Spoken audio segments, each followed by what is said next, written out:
A humble young woman accepts a dating contract with a billionaire, but discovers something that changes everything. The reflection in the Empire State Building elevator mirror showed a different Oliver Knight than usual. His deep circles under his eyes and his slightly crooked tie showed the nights he had not slept since the death of Richard Martinez, his mentor and father figure. As he walked up to the meeting that would decide his future, Oliver adjusted his navy blue Armani suit and took a deep breath, trying to maintain the composure that his position as interim CEO of Knight and Martinez Enterprises demanded. "Mr. Knight, the board members are already waiting," announced his assistant, Ashley Porter. As soon as the elevator doors opened on the 86th floor, her heels echoed down the marble corridor as she followed him into the meeting room. The sepulchral silence that greeted him was unsettling. 12 faces stared at him with expressions that ranged from skepticism to disapproval. Oliver knew those looks well. They were the same ones that had followed him ever since Richard had chosen him as his successor 10 years ago, when he was just a young executive in his 30s. "Gentlemen," Oliver began, but was interrupted by Theodore Walsh, the longest-serving member of the board. "Let's get straight to the point, Mr. Knight. Richard's will was opened this morning." Theodore adjusted his tortoiseshell glasses. "And there is a specific condition for his succession as permanent CEO." Oliver felt his stomach turn. Richard had always had a quirky sense of humor and a penchant for elaborate games. But this? In his will? To take over the CEO position permanently, Theodore continued, "You need to be married by your 41st birthday. In other words, within the next 6 months." The silence that followed was deafening. Oliver could barely process the information. His personal life had always been in the background, dedicated entirely to the company Richard had built from scratch. On the other side of town, in the bustling cafe The Morning Brew in Brooklyn, Luna Martinez balanced 3 plates of pancakes as she navigated between tables. Her worn sneakers slid silently across the wooden floor, a skill acquired in 5 years of working as a waitress. "Order from table 7, she shouted into the kitchen, while checking the messages on her cell phone. Yet another confirmation that her medical school scholarship was overdue. New month, same problem. Luna ran a hand through her wavy brown hair, trying to shake off the worry. At 26, she was in her 3rd year of medical school, balancing her studies, work, and the bills that seemed to multiply. Her dream of becoming a doctor was costing her more than just sleepless nights. "Luna, there's a man in a suit who wants to talk to you," whispered Mia, her co-worker, discreetly pointing to a table in the corner. Luna's first impression of Oliver Knight was of someone out of place. His impeccable suit and rigid posture contrasted with the stripped-down atmosphere of the cafe. He nervously consulted his Rolex as she approached. "Miss Martinez," his voice was deep and controlled, "we need to talk about Richard Martinez." The name of her biological father, whom she had never met, hit her like a punch in the gut. Luna had found out about her adoption only 2 years ago, when her adoptive mother, on her deathbed, revealed the truth. "How did you?" she began, but Oliver gently interrupted her. "Please sit down. I have a proposal for you." Over the next 30 minutes, Oliver explained Richard's will, the condition of the marriage, and how, through private investigation, he had discovered that Luna was his mentor's biological daughter. The proposal was simple and straightforward: a sham marriage for a year, in exchange for $1 million. "It's crazy," Luna laughed nervously, but her mind was already calculating how many college fees that money would pay for. "It's a business deal," Oliver replied, sliding a business card across the table. "Think of it as a temporary employment contract with exceptional benefits." Luna watched the man in front of her. Oliver Knight was undoubtedly attractive, with his piercing green eyes and well-defined jaw. But there was something else, a vulnerability hidden beneath the corporate facade that intrigued her. "Why me?" she asked at last. "Because Richard never did anything by chance," Oliver replied, a slight smile forming on his lips. "And something tells me he planned all this meticulously." Luna took the card, feeling the textured paper between her fingers. Her whole life had been a sequence of struggles and compromises, of difficult choices made out of necessity. But this one seemed different. "Give me 24 hours, she said, getting up from the table. Oliver nodded, leaving a generous tip along with his almost untouched coffee. As she watched him leave the cafe, Luna couldn't have imagined that this apparently simple agreement would trigger a series of events that would not only change their lives, but also reveal long-buried secrets about her true identity and the deep connection that Richard Martinez had woven between them, even after his death. Fate, as Richard well knew, had a peculiar way of putting the right pieces together at the right time, albeit through an elaborate posthumous chess game that was only just beginning to unfold. Luna spent the whole evening rereading Oliver Knight's card, while trying to study for her anatomy exam in her small apartment in the Bronx. The words CEO and Knight in Martinez Enterprises seemed to pulse before her tired eyes. Martinez, her surname, the surname of a father she had never known, now echoed with new meaning. Sitting at her tiny study table, surrounded by medical books and empty coffee cups, Luna opened her laptop and began researching Richard Martinez.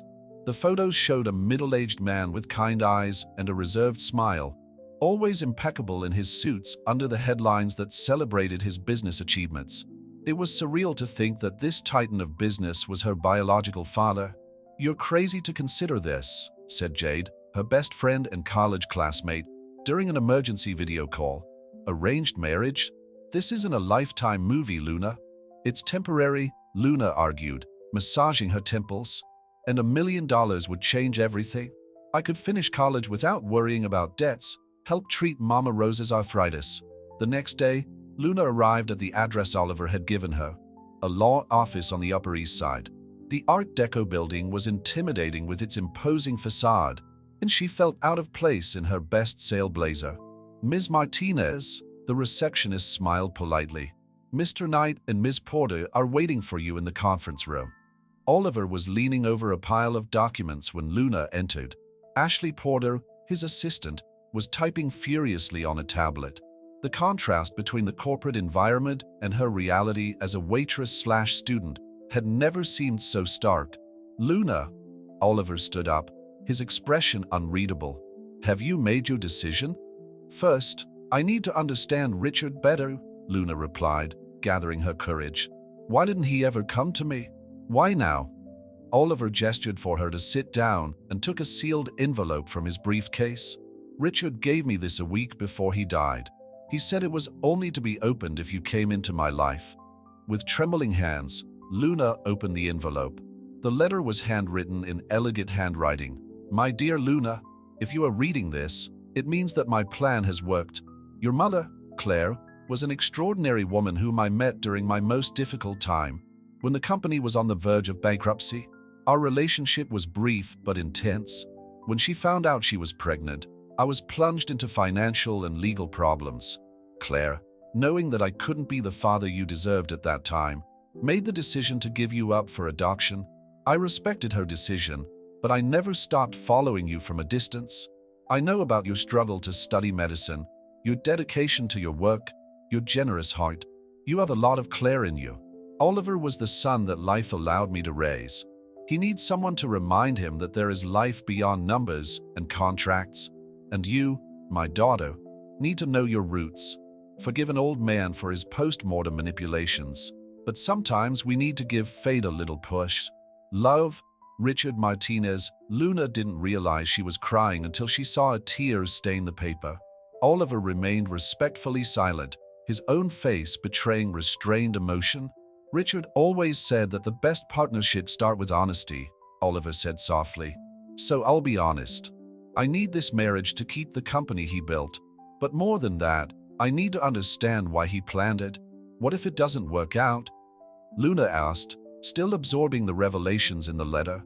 "The prenuptial agreement guarantees your rights and the promise payment, regardless of the outcome," Ashley interjected, pushing a folder of documents towards her. Luna flipped through the papers, her hands still trembling slightly. Each page represented a drastic change in her life. A marriage of convenience to a man she barely knew, but who shared a deep connection with her biological father. "I have some conditions," Luna finally said, straightening her shoulders. "I continue working at the cafe and studying medicine. Nothing to interfere with my academic routine." "Acceptable," Oliver nodded. "But we'll need some public appearances together, dinners with investors, corporate events. And we need to make it convincing," Ashley added. "The board will be watching closely." Luna took the pen Oliver offered, her heart beating hard against her chest. Richard's words echoed in her mind, about nudges of fate and unexpected connections. "One last thing," she said, before signing. "I want access to all documents and information about Richard Martinez and my mother, Claire." Oliver hesitated for a moment, exchanging a meaningful glance with Ashley. "Some of those files are sensitive." "It's my story too," Luna insisted. "If we're going to do this, we need to trust each other." The silence that followed was tense, filled only by the soft sound of the air conditioning. Finally, Oliver nodded positively. "All right," he agreed, "but some secrets can be difficult to confront. Are you prepared for that?" Luna looked once more at Richard's letter, at the loving words of a father she had never met, but who had meticulously planned this moment. "I am," she replied, and signed the contract that would change her life forever. What neither of them knew was that the secrets buried in Richard Martinez's past were just the tip of the iceberg, and that the game he had started would have consequences that no contract could predict. The first test of the agreement between Luna and Oliver came sooner than expected. Just 3 days after signing the contract, Ashley sent an urgent message. There was to be a charity dinner at the Metropolitan Museum of Art, and the board would be there in force. "I don't have anything appropriate to wear," Luna whispered into the phone to Oliver, hiding in the changing room at the Morning Brew during her break. The panic in her voice was palpable. "I've already sorted that out," Oliver replied with his usual efficiency. "Ashley's waiting for you at Bergdorf Goodman in an hour." And Luna breathed. Manhattan's most exclusive department store was a world apart for someone used to thrift stores and liquidations. Ashley guided her through the luxury floors to a private fitting room, where a stylist was already waiting with a selection of dresses. "We need you to look sophisticated, but not ostentatious," Ashley explained, critically analyzing each option. "The council needs to see you as a plausible choice for Oliver." Luna looked at her reflection in an emerald green dress that cost more than 6 months' rent. "How exactly does a medical student waitress fall in love with a CEO?" "You met through Richard," Ashley answered promptly. "He always talked about you to Oliver, albeit discreetly. A chance meeting in the cafe, conversations about Richard's legacy. The rest happened naturally. The story was technically true, although rewritten to omit the part about the $1 million and the manipulative will." Luna realized that her life would now be a constant exercise in half-truths. When Oliver arrived to pick her up that evening, something subtly changed between them. He was impeccable in his tuxedo, but it was his expression when he saw her that caused a strange chill to run down Luna's cheeks. For a moment, he seemed genuinely impressed. "You look perfect," he said, and for the first time his professional tone faltered. The Metropolitan Museum glowed under the lights of the Manhattan night. Luna felt the weight of the stairs as soon as they entered. Curiosity, envy, speculation. Oliver kept a firm hand on her waist, guiding her with rehearsed naturalness. "Oliver!" A melodious voice cut through the buzz of the hall. A stunning woman in a red dress approached, her eyes fixed on the couple. "I didn't know you were dating." "Sophia," Oliver greeted with a strained smile. "This is Luna Martinez." "Luna," Sophia Bradford, our marketing director. Sophia's handshake was as icy as her smile. "Martinez? Any relation to Richard?" "Not that I know of," Luna replied softly, following the agreed script. The common surname would be their protection until the right moment.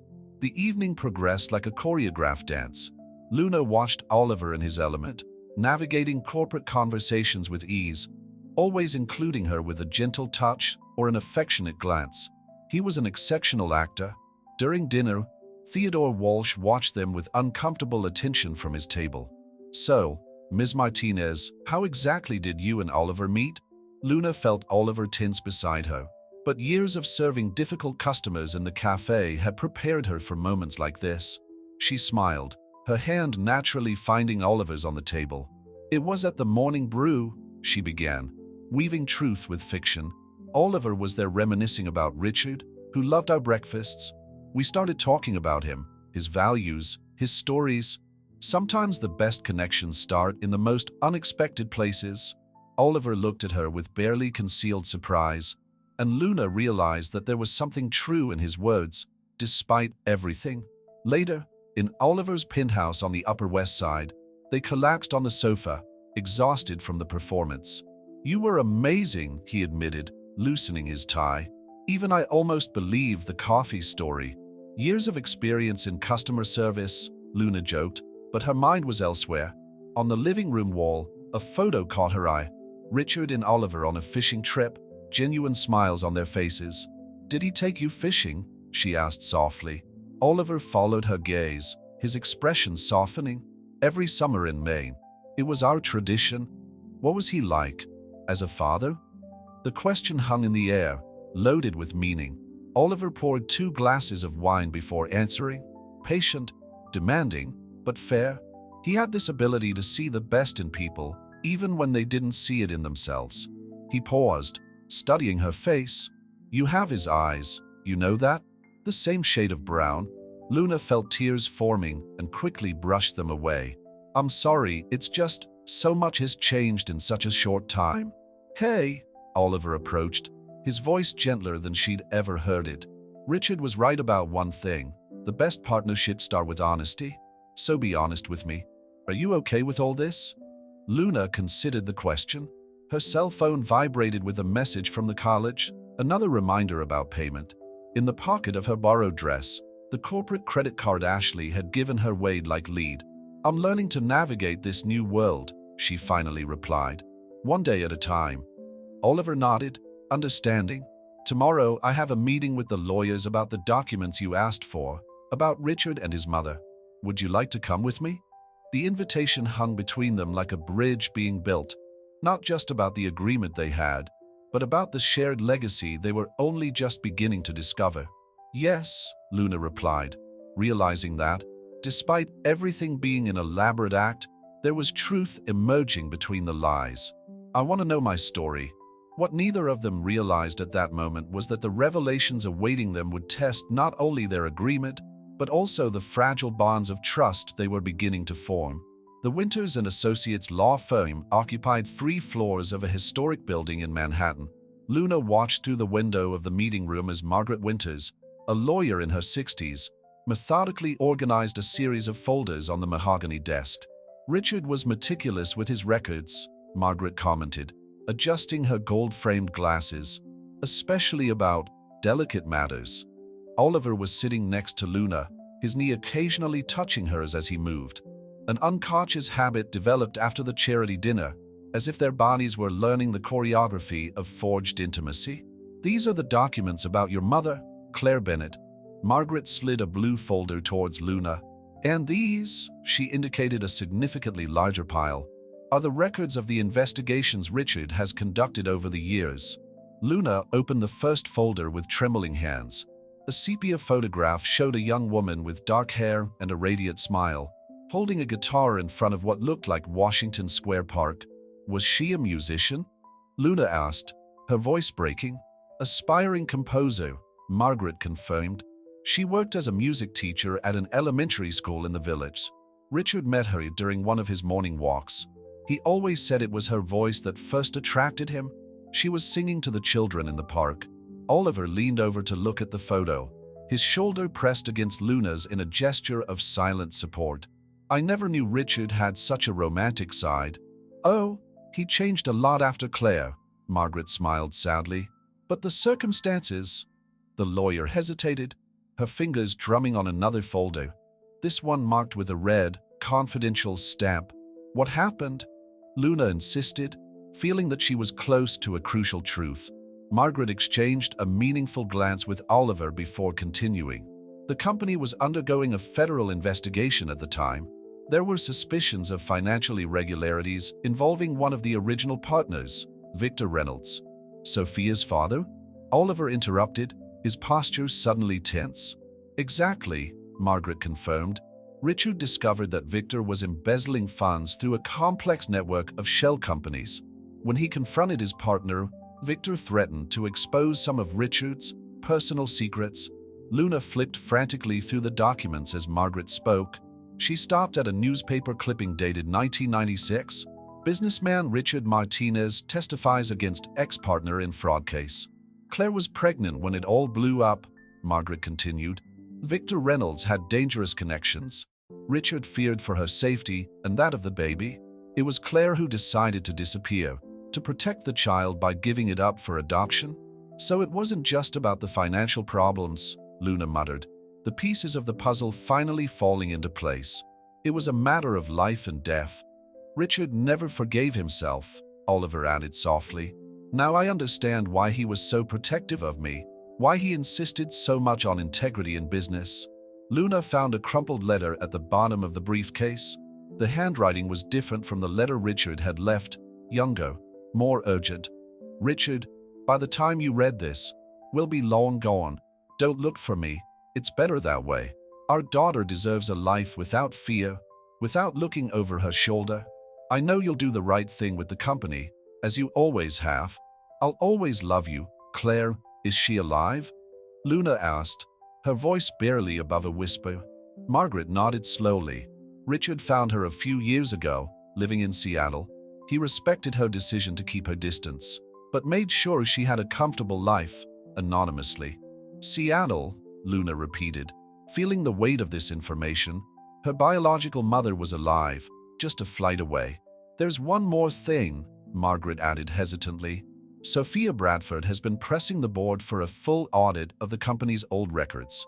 Apparently, she's found some of her father's documents. Does she know about Luna? Oliver asked, his expression hardening. Not yet, but she's digging, Margaret warned. And with the announcement of your engagement about to happen, Luna felt her blood run cold. She'll find out eventually. And she'll use it against us, Oliver added, running a hand through his hair in frustration. We need to get ahead of our plans. What do you mean? Luna asked, even though she already knew the answer. The engagement announcement. Oliver turned to face her directly. It needs to be this week, not next month as we planned. And we need to make it spectacular enough to overshadow any other story Sophia tries to plant. Luna looked again at the photo of her mother, at the carefree smile of a woman who still didn't know what sacrifices she would have to make. How many more secrets were buried in Knight and Martinez Enterprises' past? All right, she finally agreed. But on one condition. When this is over, I want to go to Seattle. Oliver took her hand, intertwining their fingers in a gesture that no longer seemed so rehearsed. We'll go together. After all, what kind of fiancé would I be if I didn't know my future mother-in-law? The comment drew a reluctant smile from Luna, but they both knew that the challenges ahead were much more complex than a simple engagement announcement. The ghosts of Richard's past were emerging, and with them, secrets that could destroy not only their agreement, but also the legacy they were trying to protect.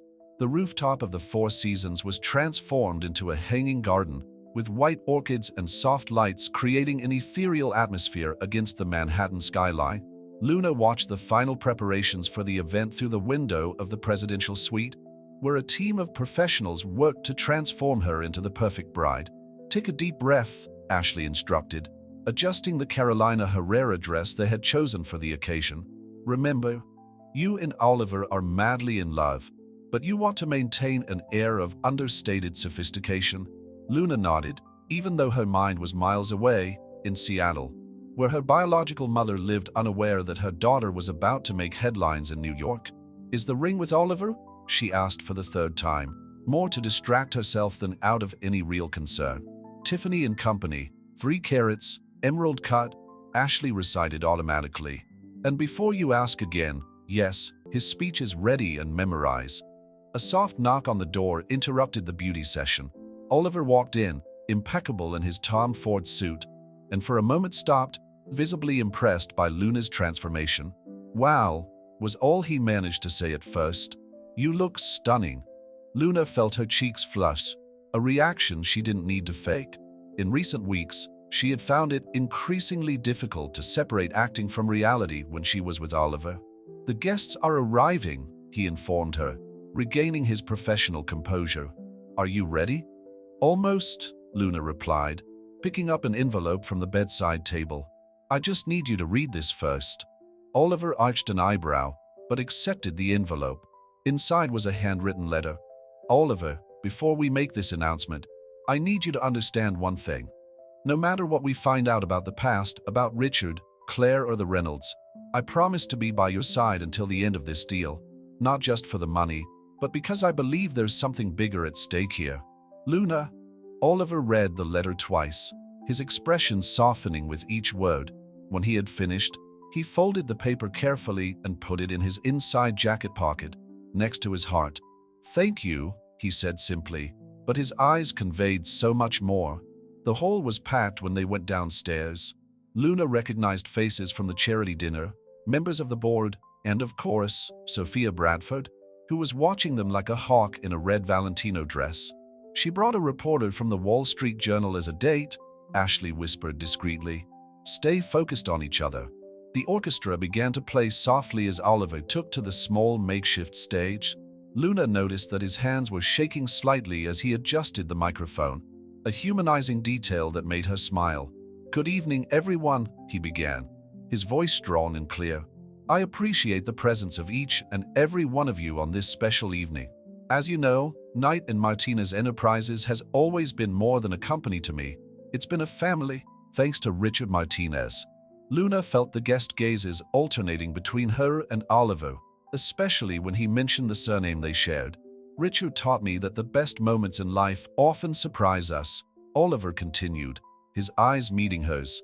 "Like when you walk into an unpretentious cafe in Brooklyn and find not only an exceptional cup of coffee, but also the love of your life." Appreciative murmurs ran through the room. Luna kept her smile serene, even though her heart was pounding. "Luna," Oliver held out his hand to her, who took to the stage with a grace that weeks of rehearsal with Ashley had perfected. "You made me rediscover the meaning of family, of purpose. And tonight, in front of our friends and colleagues, I want to ask you the most important question of my life." The moment Oliver got down on one knee seemed to happen in slow motion. Luna saw the glint of the ring as he opened the iconic blue box, heard the gasps from the audience, felt the weight of dozens of cell phones recording the moment. "Luna Martinez, would you do me the honor of becoming my wife?" At that moment, looking into Oliver's eyes, Luna realized something disturbing. Part of her wanted this to be real. "Yes," she replied, her voice laced with emotions she didn't need to fake. The applause was deafening as Oliver slid the ring onto her finger and kissed her.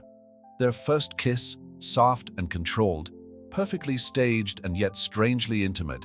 "Congratulations." Sophia was the first to approach as they came down from the stage. "What a lovely story." The coffee. "Almost too poetic to be true, don't you think?" "Sometimes truth trumps fiction," Oliver replied softly, his arm firmly around Luna's waist. "Certainly," Sophia smiled, her cold eyes fixed on Luna. "We need to arrange lunch, dear. I'd love to hear more about your family, your origins." Luna felt Oliver tense beside her, but kept her smile placid. "It would be a pleasure, Sophia. I'm sure we have a lot to share." The evening dragged on between congratulations, champagne, and photographs. When they finally got a moment alone on the balcony, Luna removed her heels, exhausted. "You looked amazing in there," Oliver commented, offering her his jacket when he noticed her shivering in the night breeze. "You too," she replied, discreetly inhaling his perfume through the fabric. "But Sophia, it's going to be a problem," he added, running his hand through his hair in a gesture that Luna already recognized as a sign of concern. "We need to get to Seattle soon. Find your mother before Sophia does." Luna nodded, playing with the ring on her finger. 3 carats of false promises that were somehow starting to weigh more than expected. "Oliver," she began hesitantly, "when you said those things about family and purpose—" "Hey," he interrupted her gently, turning her to face him. "Some lies carry truths, Luna, and some truths hide behind lies."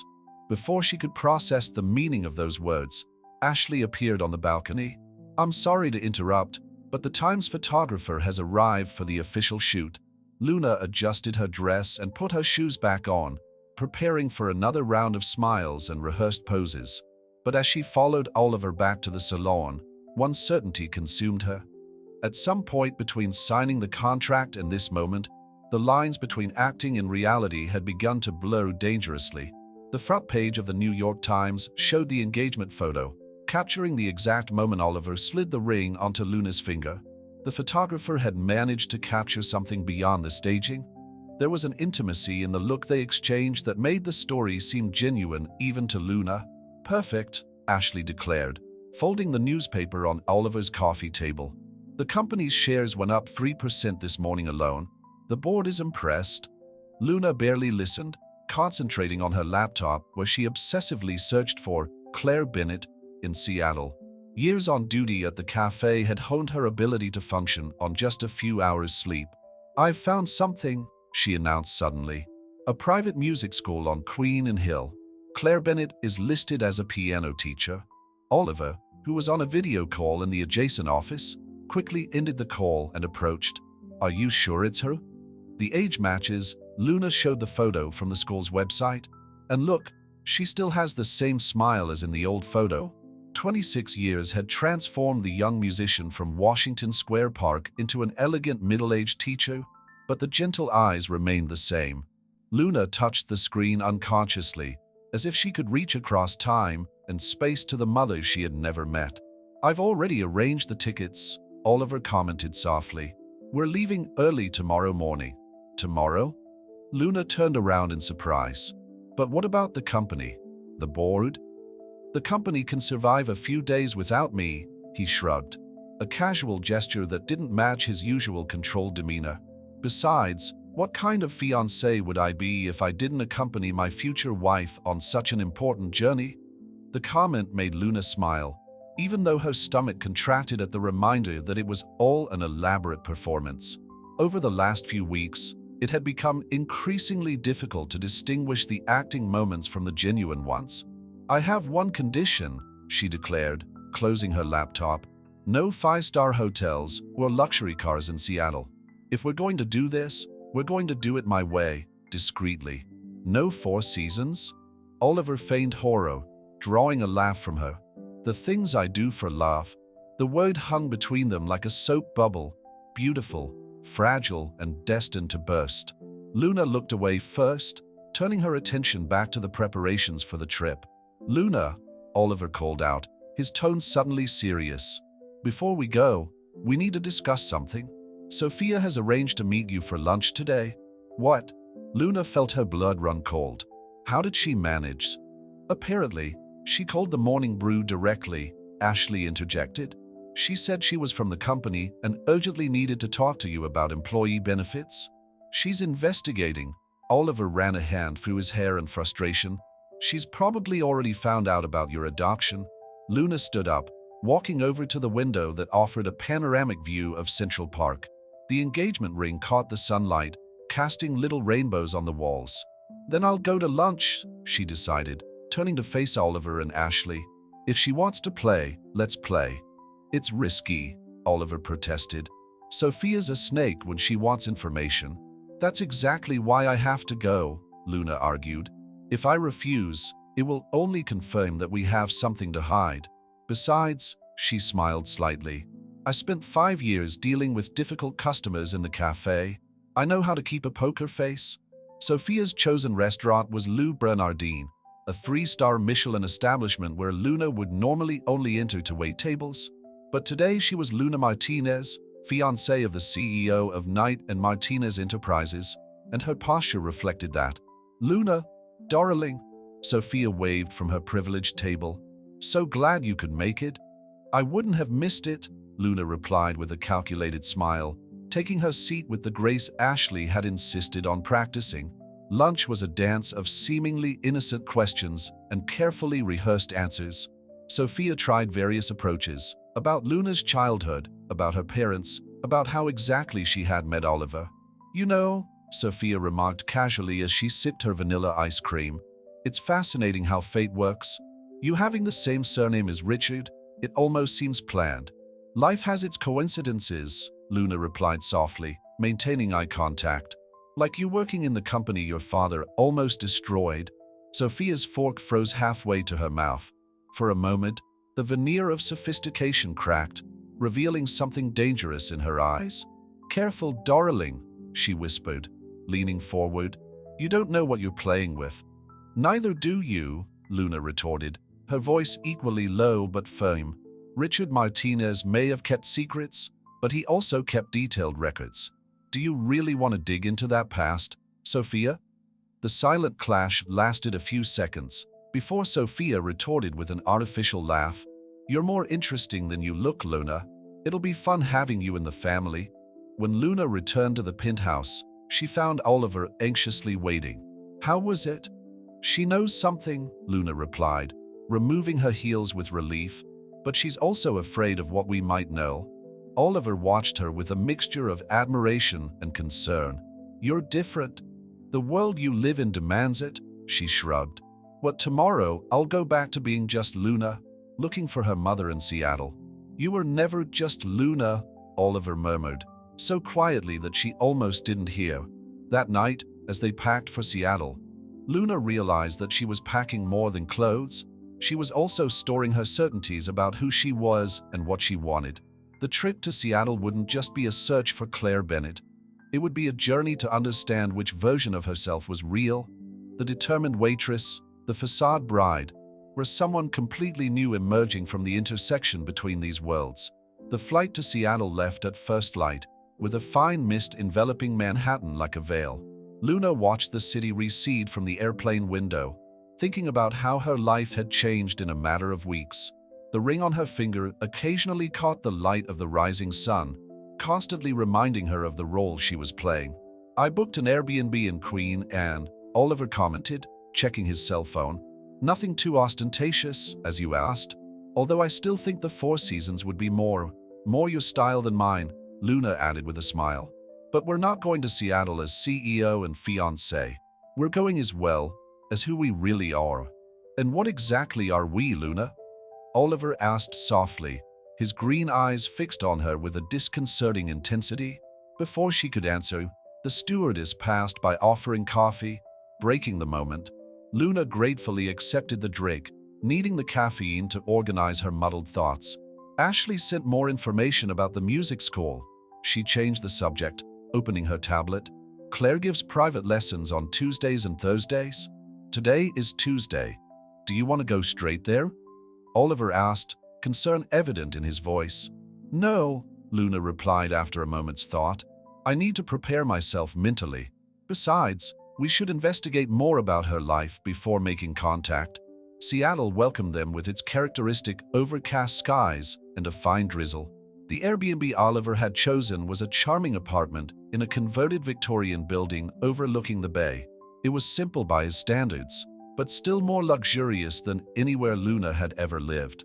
There's an interesting cafe 2 blocks away, Oliver commented, checking his phone as they carried their bags inside.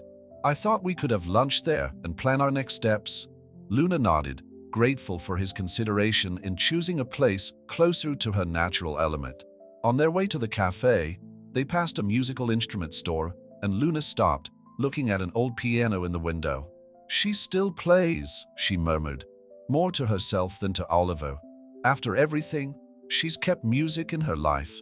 Like you, Oliver observed, medicine is your music. Luna looked at him in surprise. It was the first time he had made such a personal observation about her life choices. How do you know that?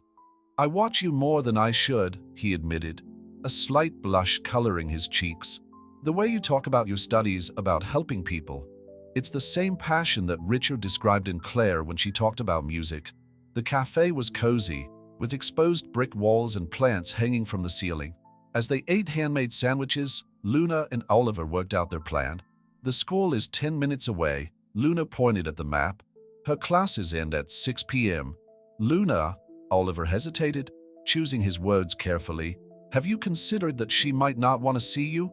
That maybe there's a reason other than danger why she's kept her distance all these years? The question hit Luna like a punch in the gut. Of course she had considered this possibility. It had been her greatest fear since discovering the truth. That's why I need to know, she finally answered. Not to judge or charge, but to understand. To complete that part of my story that has always been blank. Oliver reached across the table, interlacing his fingers with hers. The gesture was so natural that for a moment Luna forgot that they weren't really a couple. I'll be with you, he promised, regardless of the outcome. The next few hours were spent walking around the neighborhood, discreetly observing the music school. Luna memorized every detail of the historic building with its tall windows and climbing vines on the walls. At 5:45 p.m., they took up position in a cafe across the street. Luna felt her heart pound when she saw the first student come out carrying a violin case. A few more minutes, and an elegant woman with gray hair appeared at the door, carefully locking it. "That's her," Luna whispered, her hand involuntarily squeezing Oliver's arm. Claire Bennett looked serene as she organized her bag, completely oblivious to the fact that her biological daughter was meters away. Luna took a step forward, but Oliver gently held her back. "Wait," he murmured. "Look." A man was approaching the school, carrying a bouquet of flowers. Claire smiled at the sight of him, accepting the bouquet with a tender kiss. It was such a domestic scene, so normal, that Luna felt tears forming. "She's remade her life," Luna noted, her voice breaking. "She has a family, a settled life. Who am I to show up after 26 years and possibly destroy that?" Oliver pulled her into an embrace, right there on the sidewalk, as the first tears fell. It wasn't a public display of affection for the cameras or to keep up appearances. It was real, necessary, and comforting. "You're her daughter," he whispered against her hair. "And no matter what choice you make now, that will never change." Luna pulled away slightly, looking into Oliver's eyes. "When this all started, I thought it would be simple, a business deal, a few well-told lies. But now. Oliver encouraged, his thumb gently wiping a tear from her cheek. "Now I don't know what's true and what's a lie anymore," she confessed. "And that scares me more than any confrontation with Sophia or discovery about the past." The couple on the sidewalk began to walk away, arms entwined, sharing smiles and conversations that Luna would never know. But instead of the pain she expected to feel, she experienced a strange peace. "Let's go back to the apartment," she decided.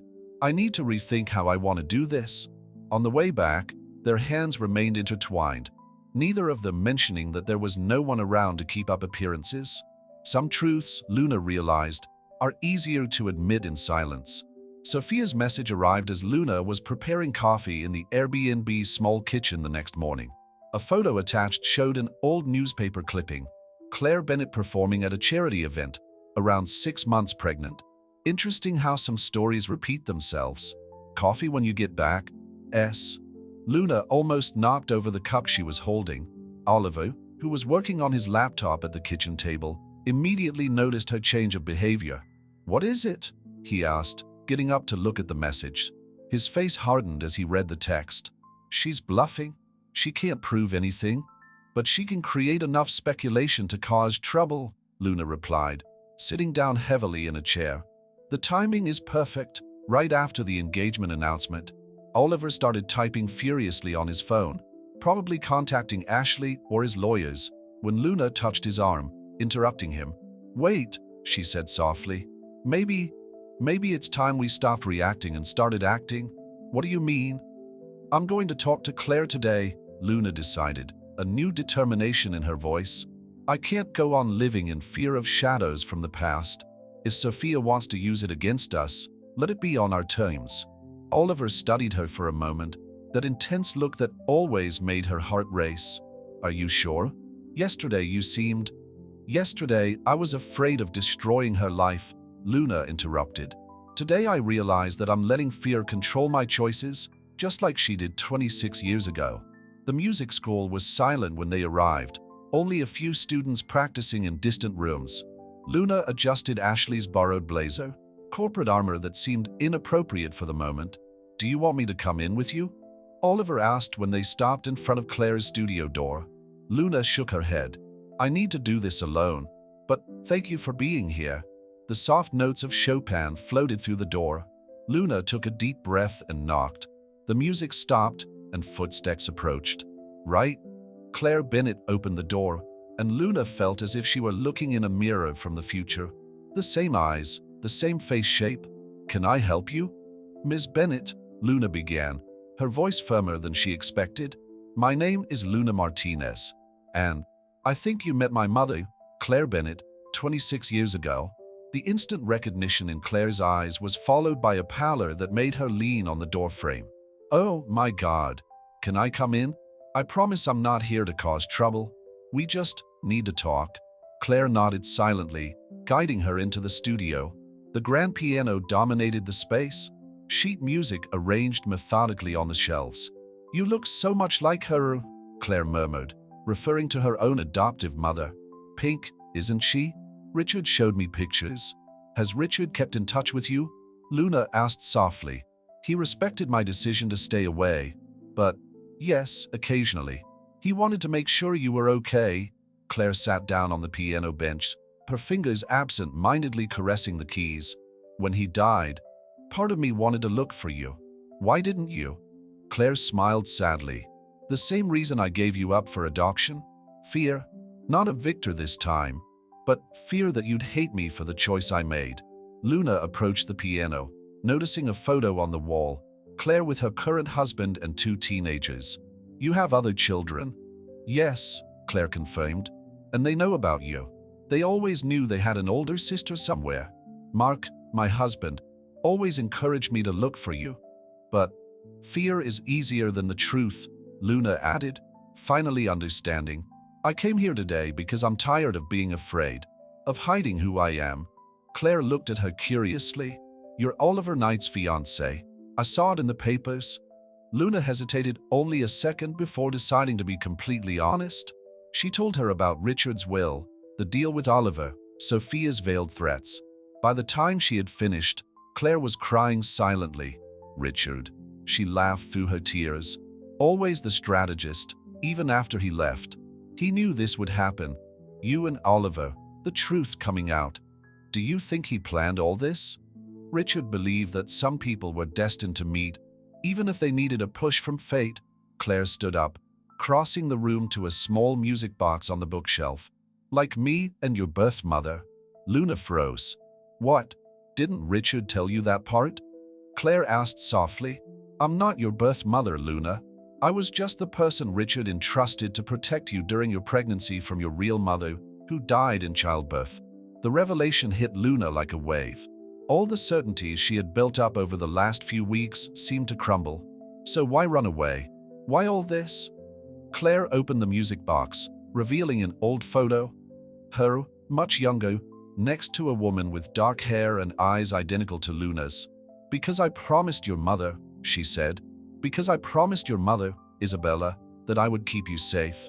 And at the time, with Victor Reynolds threatening Richard, the only way to do that was to disappear, to create a story that no one would question. Luna picked up the photo with trembling hands, looking at the face of the woman who had really brought her into the world. Why didn't Richard ever tell? Because some truths only make sense at the right moment, Claire replied, taking her hands. Like the fact that, even though I wasn't your biological mother, I never stopped loving you or worrying about you.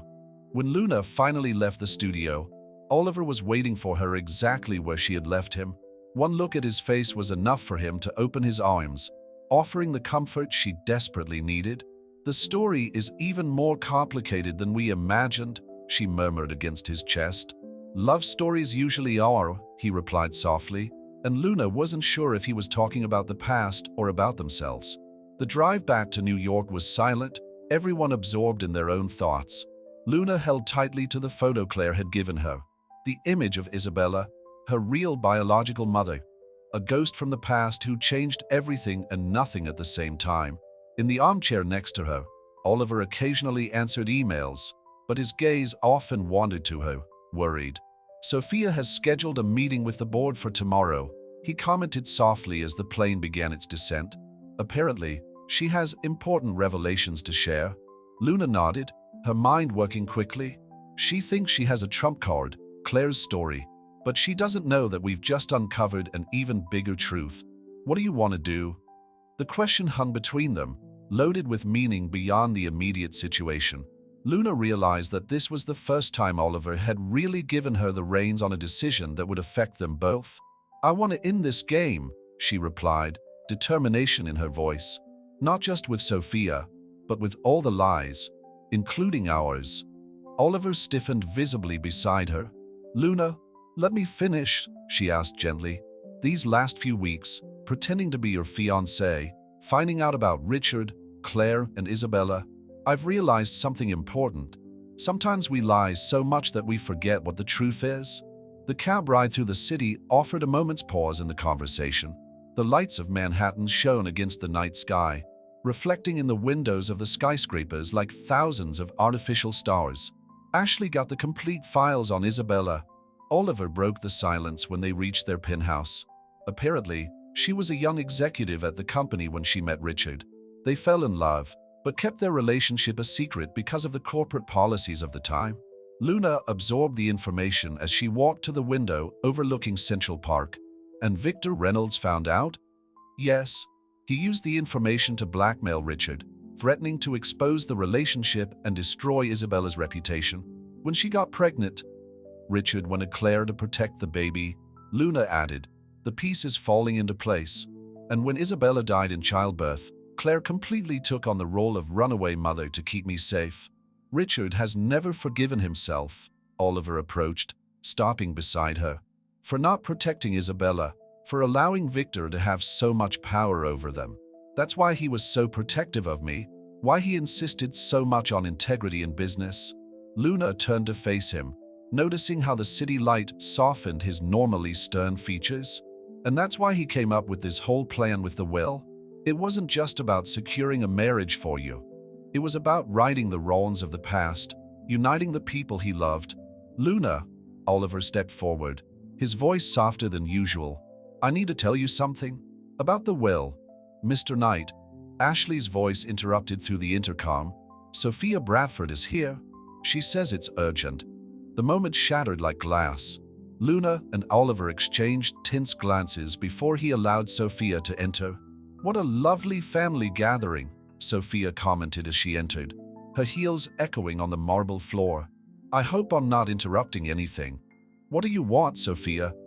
Oliver asked coldly. Just to personally deliver the dossier. I'll be presenting to the council tomorrow, she smiled, holding out a folder. I thought you might like to prepare yourself psychologically. Luna took the folder before Oliver could interfere. Inside were old photos, newspaper clippings, documents. All of Claire's history, but twisted to look like an elaborate fraud. Impressive, Luna commented calmly, to Sophia's surprise. It must have been a lot of work to put it all together. But you know what's most interesting? She took the photo of Isabella out of her bag. How you missed the most important part of the story. Sophia's smile faltered slightly. What are you talking about? About the real reason your father blackmailed Richard, Oliver interjected, moving to stand next to Luna. About Isabella, about how Victor Reynolds used a romantic relationship to try to destroy the company. Like father, like daughter, right? Luna added softly, both so willing to use the love of others as a weapon. Sophia paled visibly. You can't prove anything. Actually, we can, Oliver smiled. Richard kept detailed records. And unlike you, Sophia, we don't intend to use them to destroy anyone, only to ensure that the truth comes out, all of it. The silence that followed was as heavy as lead. Sophia looked between the two of them, her veneer of superiority completely shattered. What do you want? She finally asked. Your resignation, Oliver replied simply, and your silence. When Sophia left, defeated but still maintaining her proud posture, Luna felt as if a weight had been lifted from her shoulders. But another still remained. Oliver, she turned to him, what were you going to tell me about the will? Oliver stared at Luna for a long moment before walking to his office, returning with an old folder marked with the Knight and Martinez Enterprises letterhead. The original will, he explained, holding out the yellow document. What was read to the council was only part of the story. Luna took the papers with trembling hands, her eyes roaming over the words written in Richard's familiar handwriting. To Oliver, my son by heart, and Luna, my daughter by blood through Isabella. If you are reading this together, it means that my last plan worked. The marriage clause was never about control or manipulation. It was about creating an opportunity for two people who carry parts of my heart to meet. Oliver, you never really needed to get married to inherit the company. Your competence and integrity had already ensured that a long time ago. The clause was just a pretext for you to meet Luna. And Luna, my dear, you are more than just Isabella's daughter. You are living proof that love, however brief, can create something extraordinary. Your mother dreamed of making a difference in the world through business. You chose to do so through medicine. Both paths are equally noble. The $1 million mentioned in the agreement is not a payment. It is your rightful inheritance, independent of any marriage, along with the stake equal to Oliver's in the company, if you so wish. Forgive an old man for his manipulations, but after a lifetime of regrets over secrets not revealed, I've decided to give fate a little help.